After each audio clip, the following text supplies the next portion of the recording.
Assalamualaikum warahmatullahi wabarakatuh. Halo teman-teman semua. Hari ini kita akan belajar bersama-sama terkait dengan fungsi ya. Jadi fungsi itu di dalam Python simpelnya adalah sebuah baris kode yang membungkus kumpulan kode lainnya untuk melakukan aktivitas atau tindakan tertentu, teman-teman. Nah, ini digunakan untuk konsep yang namanya dry atau ada prinsip namanya dry, yaitu don't repeat yourself. Terkadang kita ingin menjalankan aktivitas tersebut berkali-kali tanpa harus menuliskan ulang kembali. Nah, itu kita membutuhkan yang namanya fungsi. Sebelum kita masuk lebih jauh terkait dengan fungsi, kita kenalan dulu bagaimana cara mendeklarasikan fungsi di Python ya.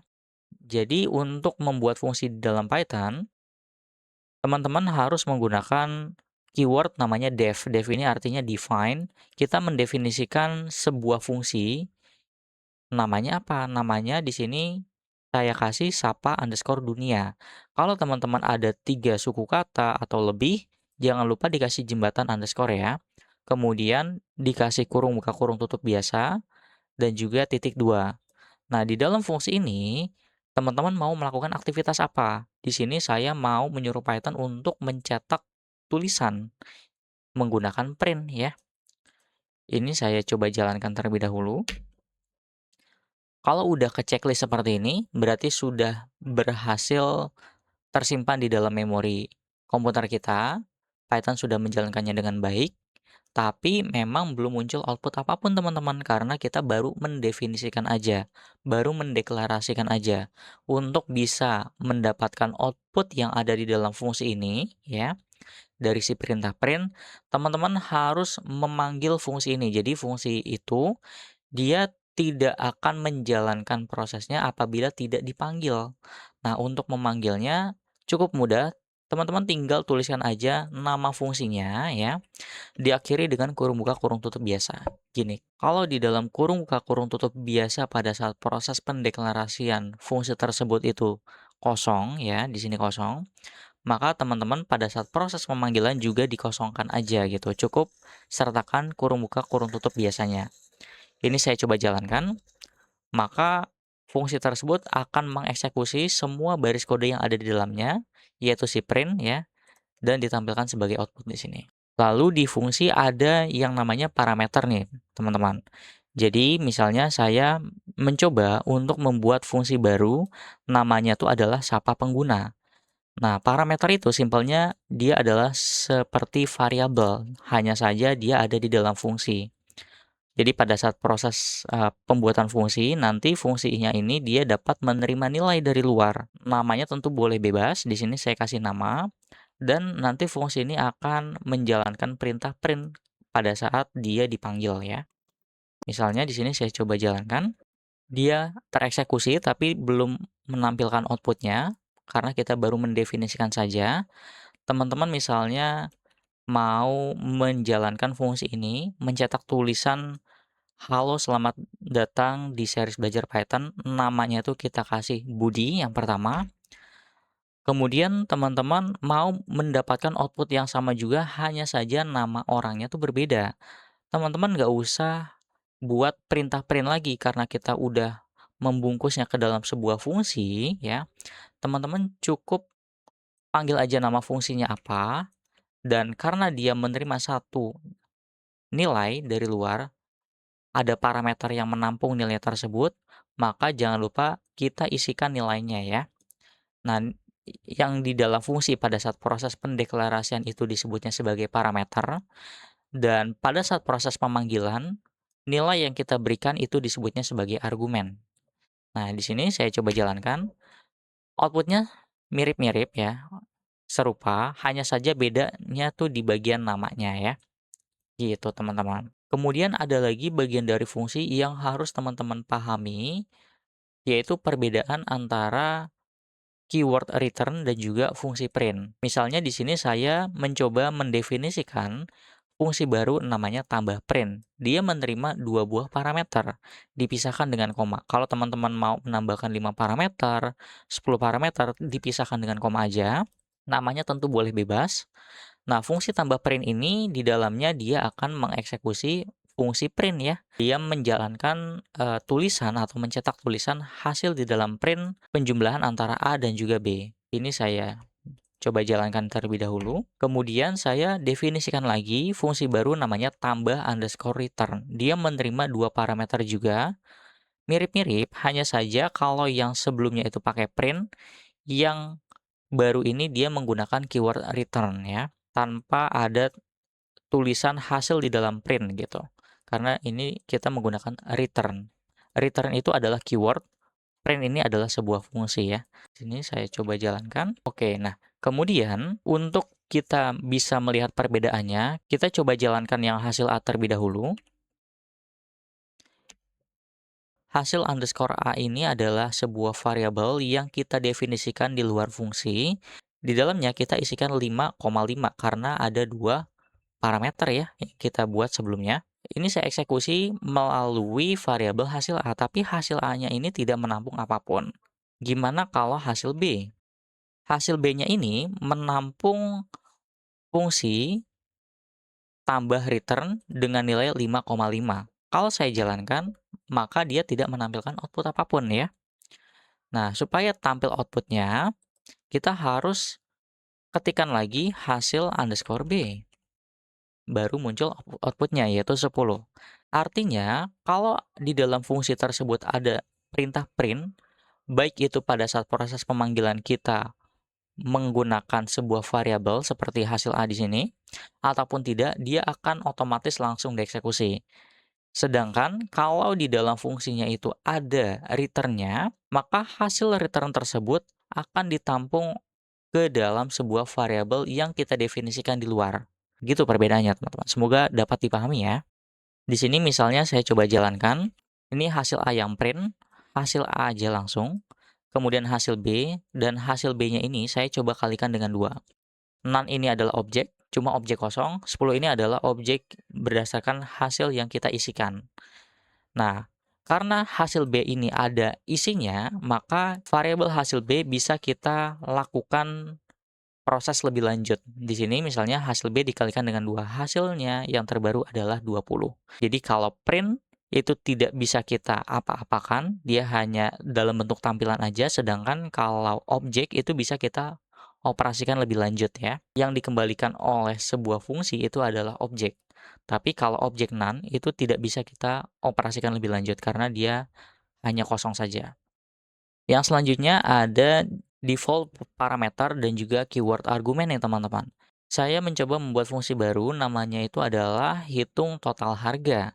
Di sini ada 4 parameter terdiri dari barang, harga, jumlah, dan juga diskon. Saya mau menghitung total harganya ini berapa sih ya dari barang yang diisikan. Saya coba jalankan di sini. Misalnya di sini saya hanya mengisikan 3 buah nilai pada saat proses pemanggilan fungsi. Padahal fungsinya ini ada 4 buah parameter ya. Karena di sini ada yang namanya default parameter atau default value dari sebuah parameter, maka fungsinya ini akan terus dijalankan dengan baik tanpa melempar error karena ada nilai cadangannya walaupun tidak kita sertakan pada saat proses pemanggilan. Copy masuk ke parameter barang, 15.000 masuk ke harga, 2 masuk ke jumlah. Diskonnya ini kan kosong, tidak kita isikan. Dia tidak akan error karena di sini ada default value. Untuk memberikan default value, teman-teman bisa menggunakan simbol sama dengan ya. Di sini didapatkan 2 kali kopi, total bayarnya adalah 30.000 karena harga kopinya adalah 15.000. Atau dengan cara yang seperti ini. Jadi pada saat proses pemanggilan, teman-teman boleh sertakan nama parameternya ataupun tidak. Di sini yang pertama tidak ya. Artinya dia berdasarkan posisi sama seperti yang di atas. Di sini semuanya tidak dipanggil lagi parameternya. Nama parameternya artinya dia akan ditempatkan berdasarkan posisinya. Oleh karena itu disebut sebagai positional argument. Yang ini positional argument dan yang berikutnya ini adalah keyword argument karena kita menyertakan keyword atau nama parameternya. Jadi kalau teman-teman mau ubah-ubah posisinya untuk mengisikan nilainya itu nggak masalah karena di sini kita sertakan namanya untuk 5.000 nanti akan dimasukkan ke dalam parameter harga. 1000 akan masuk ke dalam parameter diskon dan juga 3 akan masuk ke dalam parameter jumlah. Walaupun pada saat proses pembuatan fungsi, jumlah dulu baru diskon ya. Didapatkan teh manisnya 3 kali, total bayarnya itu adalah 14.000. Satunya 5.000 dapat diskon 1.000. Jadi di sini yang harus dibayarkan adalah 14.000 saja. Kemudian di dalam fungsi ada lagi yang namanya dynamic arguments nih teman-teman. Ada yang namanya args atau arguments dan juga quarks atau keyword argument.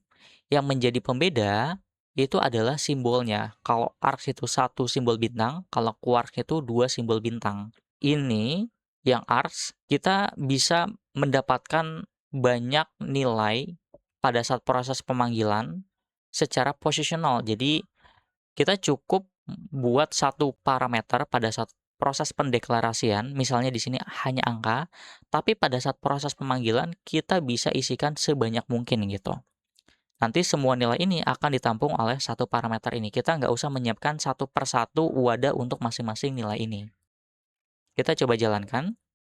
Misalnya saya mau menjumlahkan semua angka yang ada di sini dengan satu parameter untuk bisa menangkap semua nilai tersebut dan diproses di dalam fungsi. Ternyata semua nilai ini benar-benar masuk ke dalam parameter angka ya. Dan ini dapat dijumlahkan secara sekaligus gitu. Jadi 100. Gimana kalau keyword argumen? Kalau keyword argumen, tentu nama yang ada di dalam parameter di sini tuh boleh bebas ya teman-teman. Hanya saja yang diperhatikan tuh adalah simbol bintangnya. Kalau teman-teman mau menggunakan keyword argumen, pakai 2 simbol bintang atau double asterisk. Kalau quarks dalam bentuk dictionary, kalau args itu dalam bentuk tuple. Kalau quarks, pada saat proses pemanggilan fungsinya, kita harus kasih nama ya untuk masing-masing nilai yang akan kita masukkan ke dalam parameter info ini. Jadi nanti di dalam info ada properti namanya nama yang isinya tuh alif, pekerjaan yang isinya programmer, dan domisili yang isinya tuh Bandung. Nah, semua ini nilainya akan saya looping. Di dalam dictionary itu ada metode namanya items, dia mengembalikan key dan juga value-nya. Oleh karena itu, di sini saya siapkan 2 buah iterator ya. Ada key untuk menerima labelnya dan value untuk menerima nilainya. Semua key ini saya mau capitalize ya. Huruf pertama dari kata tersebut menjadikan huruf kapital, huruf besar, dan juga nilainya tidak saya apa-apakan, saya mau cetak aja. Contoh implementasi fungsi di dalam Python misalnya adalah aplikasi kasir nih. Jadi saya mencoba membuat sebuah fungsi baru yang bisa menghitung diskon dari member. Saya siapkan 2 buah parameter yaitu belanja dan apakah dia termasuk member atau bukan. Jadi is member. Di dalamnya terdapat conditional. Kalau misalnya dia bukan member, maka diskonnya tuh adalah 0. Langsung aja dikembalikan angka 0. Tapi kalau misalnya dia member, dapat diskon sebesar 10%. Lalu ada lagi tambahan, kalau misalnya orang tersebut, user tersebut yang termasuk member, belanja di atas 200.000 ya, if belanja lebih besar dari 200.000, maka kita tambahkan diskonnya sebesar 5% nih. Lalu kembalikan belanja dikalikan dengan diskon rate. Di sini saya coba jalankan terlebih dahulu. Belanjanya ceritanya adalah 250.000 dan dia termasuk member. Kemudian saya mau menjalankan fungsi ini dan nilai return-nya nanti akan ditampung oleh variabel potongan. Belanjaannya diambil dari sini, status membernya diambil dari sini. Dan total akhirnya itu adalah proses pengurangan dari variabel belanjaan yaitu 250.000 dikurangi dengan potongannya. Kita coba lihat hasilnya. Dari 250.000 karena dia termasuk member dan belanjanya di atas 200.000 yaitu 250.000, maka dia dapat diskon sebesar 15% yaitu 37.500 dan total yang harus dibayarkan user tersebut hanya sebesar 212.500 gitu teman-teman. Ya, kemudian di sini ada challenge nih yang bisa teman-teman coba dari fungsi yang tadi udah kita sempat pelajari. Nanti hasilnya silakan teman-teman drop di kolom komentar ya.